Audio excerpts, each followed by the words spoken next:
الحمدللہ الحمدللہ الذی ابدع الافلاک والعظیم والصلاة والسلام علی من کان نبیا وآدم بین الماء والطین وعلی آلہ واصحابہ الطیبین الطاہرین اما بعد فاعوذ باللہ من الشیطان الرجیم بسم اللہ الرحمن الرحیم یا ایہا الذین آمنوا استجیبوا للہ وللرسول اذا دعاکم لما یحییکم صدق اللہ مولانا العظیم وبلغنا رسوله النبی الامین الکریم ونحن على ذلك لمن الشاہدین والشاکرین والحمد للہ رب العالمین۔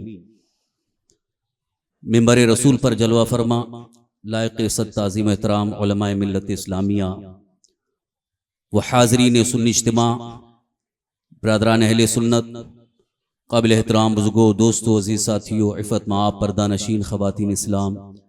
السلام علیکم ورحمۃ اللہ وبرکاتہ۔ حصول برکت کے لیے آئیے ہم اور آپ مل کر بارگاہ رسالت مآب صلی اللہ تعالی وسلم میں ہدیہ درود و سلام پیش کریں۔ الصلاۃ والسلام علیک یا رسول اللہ، الصلاۃ والسلام علیک یا نبی اللہ، الصلاۃ والسلام علیک یا نور اللہ، وعلی آلک واصحابک یا حبیب اللہ صلی اللہ تعالی علیہ وسلم۔ حضرات، آپ سب کو اس بات کا علم ہے کہ آج کا یہ خصوصی اجلاس دارالعلوم مخدومیہ نجم العلوم سنی ہری مسجد باندرہ ایسٹ کے سالانہ جلسہ دستار حفظ و قرأت کے موقع پر منعقد ہے۔ حضرات، قرآن مقدس میں اللہ رب العزت کا عظیم الشان فرمان ہے، یا ایہا الذین آمنوا استجیبوا للہ وللرسول اذا دعاکم، اے ایمان والو، جب تمہیں اللہ اور اس کے رسول بلائیں تو ان کی دعوت پر فوراً لبیک کہو۔ لما یحییکم، کیونکہ یہ اللہ اور اس کے رسول کی دعوت پر فوری طور پر حاضر ہو جانا یہ تمہاری حیات کا سب سے عظیم سبب بھی ہے، حیات بخش بھی ہے۔ قرآن کریم کی اس آیت کریمہ کا میں نے بالکل سیدھا سادہ مفہوم آپ کے سامنے رکھا۔ یہاں سے ایک خصوصی پیغام یہ ہے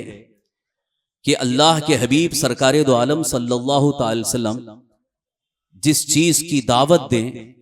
اسے فوراً قبول کریں۔ دعوت رسول صلی اللہ تعالی وسلم کو قبول کرنے میں تاخیر نہ ہو اور اس میں حیلہ بہانہ بھی نہ ہو، بلکہ فوری طور پر سرکار دو عالم صلی اللہ تعالی وسلم کے فرمان کو قبول کرنے میں جلدی کریں۔ اس بات کو اچھی طرح سے سمجھنے کی کوشش کریں کہ اللہ تعالیٰ نے ایک بڑا عظیم پیغام ہمیں عطا فرمایا۔ اس سلسلے میں اکثر غفلت برتتے ہیں، کوتاہی کرتے ہیں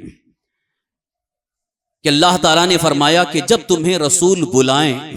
تو فوری طور پر حاضر ہو جاؤ۔ شان نزول کے اعتبار سے اگر دیکھا جائے تو اس موقع پر یہ آیت نازل ہوئی